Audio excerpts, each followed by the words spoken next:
এক দেশে ছিল এক ছোট্ট গ্রাম, চারপাশে পাহাড়ে ঘেরা।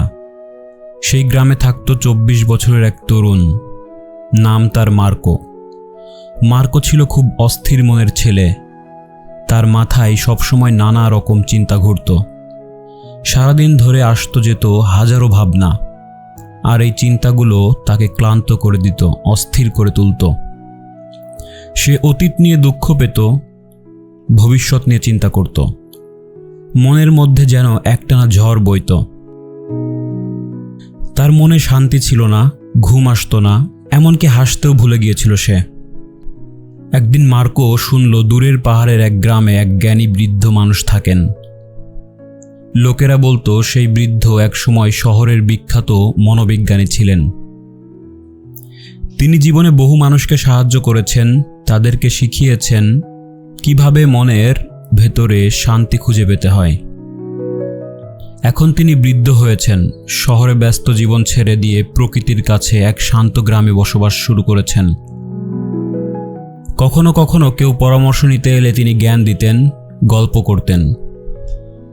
এ কথা শুনে মার্কোর মনে কৌতূহল আর আশার আলো জ্বলে ওঠে। সে ভাবল, হয়তো এই জ্ঞানী মানুষটাই আমার মনের শান্তির উত্তর দিতে পারবেন। তাই সে ঠিক করল, যেভাবেই হোক তার সঙ্গে দেখা করতেই হবে।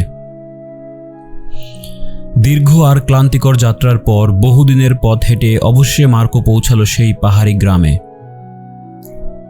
ঘরের বারান্দায় এক বৃদ্ধ বসে আছেন, চোখ বন্ধ, মুখে শান্তির ছাপ।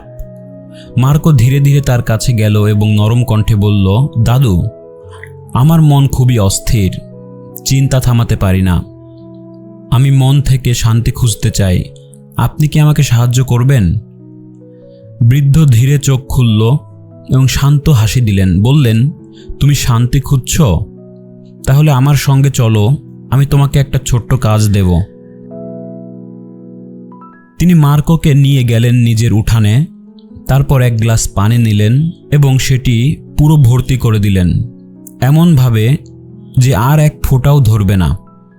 তারপর বললেন, এই গ্লাসটা হাতে নিয়ে গ্রামের একদম শেষ প্রান্ত পর্যন্ত হেঁটে যাও, তারপর ফিরে এসো।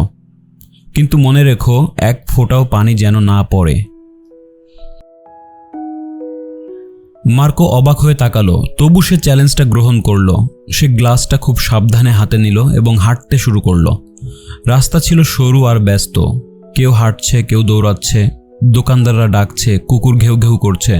কিন্তু মার্কো চারপাশে তাকালো না, তার চোখ ছিল শুধু সেই পানি ভরা গ্লাসে। সে ধীরে ধীরে খুব মনোযোগ দিয়ে পা ফেলছিল। গ্রামের লোকেরা অবাক হয়ে তাকাচ্ছিল, কিন্তু কেউ তাকে বিরক্ত করল না। সবাই বুঝতে পারছিল সে কিছু গুরুত্বপূর্ণ শিখছে। অবশেষে মার্কো ফিরে এলো বৃদ্ধর কাছে। সে হাসি মুখে বলল, দাদু, আমি পেরেছি, এক ফোঁটাও পানি ফেলিনি।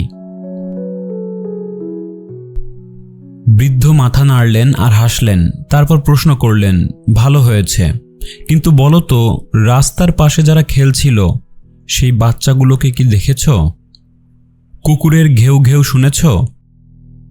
মার্কো অবাক হয়ে বলল, না, আমি কিছুই দেখিনি বা শুনিনি, আমি শুধু গ্লাসটার দিকেই তাকিয়েছিলাম। বৃদ্ধ আবার মৃদু হাসলেন এবং শান্ত কণ্ঠে বললেন, এই তো সেই রহস্য যা তোমার ভেতরেই সবসময় ছিল, কিন্তু তুমি জানতেই না। যখন মন বর্তমান মুহূর্ত থাকে, তখন ভয় থাকে না, বিভ্রান্তি থাকে না, অযথা চিন্তাও থাকে না। তুমি যখন সেই গ্লাসের দিকে মনোযোগ রেখেছিলে, তখন তোমার মন একদম শান্ত ছিল। তুমি তখন অতীত নিয়ে দুঃখ করনি, ভবিষ্যৎ নিয়েও ভয় পাওনি। ধীরে ধীরে মার্কো বুঝে ফেলল, এই সেই শান্তি যা সে সারা জীবন খুঁজছিল, যখন আমরা বর্তমান মুহূর্তে বেঁচে থাকি। মার্কো মাথা নিচু করে ধীরে বলল, দাদু, এখন আমি বুঝেছি, যদি আমি আমার মনকে শান্ত করতে চাই, তাহলে আমার মনকে এই মুহূর্তে ধরে রাখতে হবে। এইভাবেই সত্যিকারের শান্তি আসে। বৃদ্ধ আবার হাসলেন। সূর্য তখন অস্ত যাচ্ছিল, শেষ আলো মাটিতে পড়ছিল, পাখিরা ঘরে ফিরছিল। মার্কো হাঁটতে শুরু করলো নিজের ঘরের পথে। কিন্তু এখন সে আগের মতো অস্থির তরুণ নয়, সে বদলে গেছে। তার ভেতরে এখন শান্তি, কারণ সে শিখে গেছে কিভাবে মনকে থামাতে হয়, কিভাবে শান্ত থাকতে হয়। যদি গল্পটি ভালো লেগে থাকে তোমার প্রিয়জনদের সঙ্গে শেয়ার করো, আর এমনই অনুপ্রেরণামূলক গল্প শুনতে চাও তবে চোখ রাখো পরের পর্বে। ততদিন পর্যন্ত ভালো থেকো, শান্ত থেকো।